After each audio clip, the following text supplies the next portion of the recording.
Rage room workers. What's the most disturbing thing you've ever seen? I worked at a rage room for 2 years. This woman walked in on a Tuesday afternoon. Tailored navy suit that probably cost more than my monthly rent. Pearl necklace that didn't look like the fake stuff. Designer heels clicking against our cheap linoleum floor. They were empty, like someone had drained all the emotion right out of them. "I'd like to book your total destruction package," she said in the calmest voice I'd ever heard. No anger, no excitement, nothing. I explained the pricing. It wasn't cheap, but she didn't even blink, just slid her platinum card across the counter. When I asked if she needed protective gear, she smiled. Not a normal smile. It was too perfect, too practiced, like something she'd rehearsed in a mirror until she got it exactly right. "I'll be here at 8 a.m. sharp tomorrow," she said, "and I'll be bringing my own items." She arrived at 7:45 the next morning, pulling a sleek silver SUV right up to our door, 3 neatly packed cardboard boxes in the back. When I offered to help carry them in, she declined with that same unnerving smile. "These are my burdens to bear," she said. One last time. Our security feed showed her setting up the room with military precision. First came the expensive-looking laptop with a company logo I recognized from Business News, a heavy crystal company plaque with her name engraved as Catherine Reynolds, Senior Vice President of Operations, placed against one wall. The centerpiece was different, though. On our pedestal, usually reserved for wedding photos or particularly hated objects,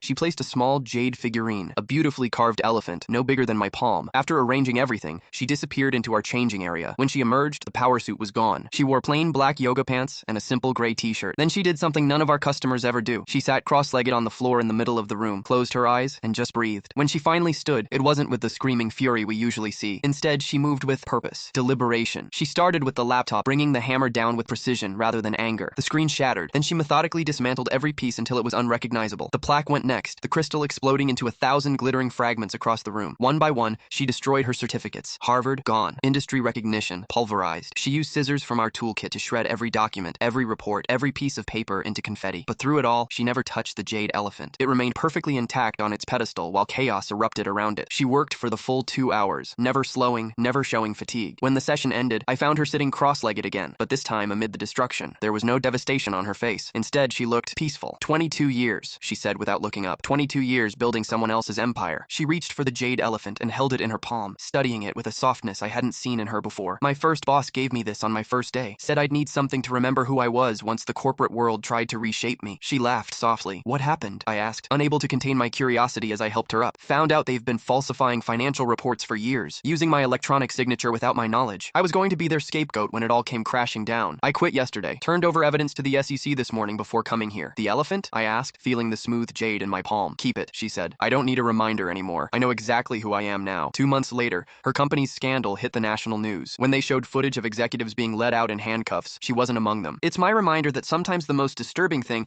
isn't watching someone break things in rage. It's watching someone systematically dismantle their old life to save their soul.